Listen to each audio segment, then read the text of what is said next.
যে একদল লোক তাৎক্ষণিকভাবে রাজু ভাস্কর্য কিছু কর্মসূচি দিয়েছেন, আপনারা দেখেছেন। তো এই জন্য মনে হচ্ছে যে ঠাকুর ঘরে কেড়ে কলা খাই না, একটা বিখ্যাত উক্তি আছে, ডায়লগ আছে। এর সাথে এর সম্পৃক্ততা আছে কিনা সেটা আমরা ভেবে দেখার জন্য দেশবাসীকে আমরা অনুরোধ জানাচ্ছি। এই কাজটা যারা করেছেন তাদের তো দলীয় পরিচয় বোঝার কোনো উপায় নেই, যেহেতু এরা দুষ্কৃতিকারী। তবে আমরা আইনের তাদেরকে মুখোমুখি করার জন্য আমরা জিডি করেছি। থানা সেখানে তদন্ত করে বের করবেন যে তাদের দলীয় পরিচয় আছে কিনা বা তাদের অন্য কোনো পরিচয় কি। গতকালকে আমাদের সম্মানিত আমিরে জামাতের টুইটার অ্যাকাউন্ট এক্স সেটা হ্যাক করেছে একদল দুষ্কৃতিকারী। আমরা তাৎক্ষণিকভাবে এটা যখন বুঝতে পেরেছি তখন প্রয়োজনীয় পদক্ষেপগুলো আমরা গ্রহণ করেছি এবং এই বিষয়ে আমাদের বক্তব্য আজকে আমরা সকালবেলা আমাদের অফিসে তাৎক্ষণিকভাবে সাংবাদিকদের সামনে সেটা বলেছি। রাত্রি আমরা জিডি করেছি থানায় এবং এখন আমাদের পক্ষ থেকে, আমাদের সাইবার টিমের পক্ষ থেকে আমরা সাইবার সিকিউরিটি আইনে মামলা করার জন্য আমরা প্রস্তুতি নিয়ে অলরেডি সে সমস্ত কাগজপত্র আমরা অনলাইনে জমা দিয়েছি, ফিজিক্যালি আমরা গিয়ে সেখানে জমা দেব। এই ধরনের কার্যক্রম খুবই ঘৃণিত এবং ধিক্কারজনক কার্যক্রম। রাজনৈতিকভাবে দলের শীর্ষ নেতা এবং অন্যান্য কেন্দ্রীয় নেতৃবৃন্দের অ্যাকাউন্ট হ্যাক করে খুবই আপত্তিকর কিছু কথা সেখানে দেওয়া হয়েছে। অথচ যখন এই কথাগুলো তারা আমাদের অ্যাকাউন্টে হ্যাক করে দিয়েছেন, এর মাত্র 20 মিনিট আগেই বাংলাদেশ জামাত ইসলামীর আমির ডাক্তার শফিকুর রহমান ঢাকার একটি জনসভায় কেরানীগঞ্জের, তখন তিনি নারীদের শিক্ষা নিয়ে আলোচনা করেছেন। RFL gas stove hassle free auto ignition নিশ্চিত করে ঝামেলাহীন রান্না। আমরা যদি জনগণের ভোটে নির্বাচিত হই, তাই নারীদের জন্য আমরা কি করব, উচ্চশিক্ষার ক্ষেত্রে নারীদের জন্য কি সুযোগ সুবিধাগুলো আমরা নিশ্চিত করব, এই কথাগুলো বলেছেন এবং তখন তার ফেসবুকে সেই সমস্ত বিষয়গুলো আমরা দিয়েছি।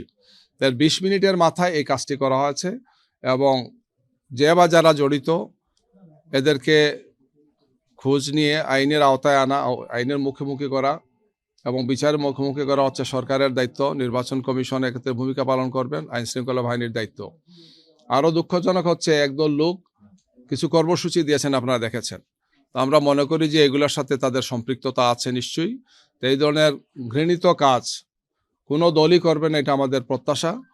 আমরা নির্বাচনকে সুন্দর, শান্তিপূর্ণ, গ্রহণযোগ্য একটি নির্বাচন আমরা আশা করি।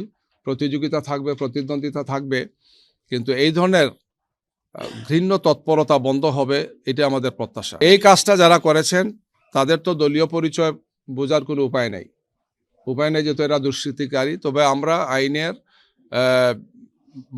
তাদেরকে মুখোমুখি করার জন্য আমরা জিডি করেছি। থানা সেখানে তদন্ত করে বের করবেন যে তাদের দলীয় পরিচয় আছে কিনা বা তাদের অন্য কোনো পরিচয় কি। আর এর সাথে সাথে সাইবার সিকিউরিটি আইনেও আমরা বিষয়টাকে দেখছি, এটা আরও উচ্চ পর্যায়ে। আশা করি তদন্ত করে সেই সমস্ত বিষয়গুলো তারা নিশ্চিত হবেন, কোনো রাজনৈতিক সম্পৃক্ততা তাদের আছে কিনা বাকি। কিন্তু আমি যেটা বলতে চাচ্ছি যে একদল লোক তাৎক্ষণিকভাবে রাজু ভাস্কর্য কিছু কর্মসূচি দিয়েছেন, আপনারা দেখেছেন। তো এই জন্য মনে হচ্ছে যে ঠাকুর ঘরে কেড়ে কলা খাই না, একটা বিখ্যাত উক্তি আছে, ডায়লগ আছে। এর সাথে এর সম্পৃক্ততা আছে কিনা সেটা আমরা ভেবে দেখার জন্য দেশবাসীকে আমরা অনুরোধ জানাচ্ছি। আপনারা দেখেছেন সাম্প্রতিক সময়ে নারী কর্মীরা যখন ভোটের জন্যে বিভিন্ন পাড়ায় মহল্লা যাচ্ছেন, মানুষের বাড়িতে যাচ্ছেন, ঘরে যাচ্ছেন, বাসায় যাচ্ছেন বা নির্বাচনের কাজ করছেন, তখন একদল লোক তাদের উপর বিভিন্ন ধরনের অত্যাচার, নির্যাতন করছে, সাইবার বুলিং হচ্ছে, শারীরিক নির্যাতন করছে, তাদের হিজাম এবং নেকাব খুলে ফেলছে, বিভিন্ন ধরনের হুমকি দুমকি দিচ্ছে। তো এই বিষয়গুলো আমরা স্থানীয়ভাবেও জানিয়েছি আইন শৃঙ্খলা বাহিনীর সাথে যারা আছেন, ইলেকটোরাল কমিটিতে যারা আছেন। এর সাথে সাথে আমরা যেহেতু রিপিটেডলি ঘটনাগুলো ঘটছে এবং এর কারণে বাংলাদেশের নারী সমাজ খুব উদ্বিগ্ন, উৎকণ্ঠিত। একটি সুন্দর, সুষ্ঠু, গ্রহণযোগ্য, শান্তিপূর্ণ নির্বাচনের জন্যে একটি সুন্দর পরিবেশ দরকার, যেখানে আমাদের ভোটারদের মধ্যে নারীরা আছেন অর্ধেক নারীরা, সুতরাং তাদের জন্য একটি সুন্দর পরিবেশ নিশ্চিত করা হচ্ছে সরকারের এবং নির্বাচন কমিশনের দায়িত্ব। তো আমরা এই কারণেই আজকে এখানে এসেছি যে এই ব্যাপারে প্রয়োজনীয় পদক্ষেপ যাতে গ্রহণ করেন ইসির পক্ষ থেকে, তাদের দায়িত্ব এটি আমরা মনে করি। আমরা একটি সুন্দর, সুষ্ঠু, শান্তিপূর্ণ নির্বাচন আশা করছি, এটা জাতিরও প্রত্যাশা। যেহেতু এটি কোনো সাধারণ নির্বাচন নয়, অর্থাৎ অন্যান্য সময়ের মতো শুধু একটি জাতীয় সংসদ নির্বাচন নয়, এই নির্বাচনের সাথে আমাদের দীর্ঘদিনের সংস্কার কার্যক্রম যেটি আইনি ভিত্তি পাবে, এটি গণভোট আছে, যে গণভোটে আমরা আশা করছি দেশবাসী গণভোটকে হায়ের মাধ্যমে তারা জয়যুক্ত করবেন।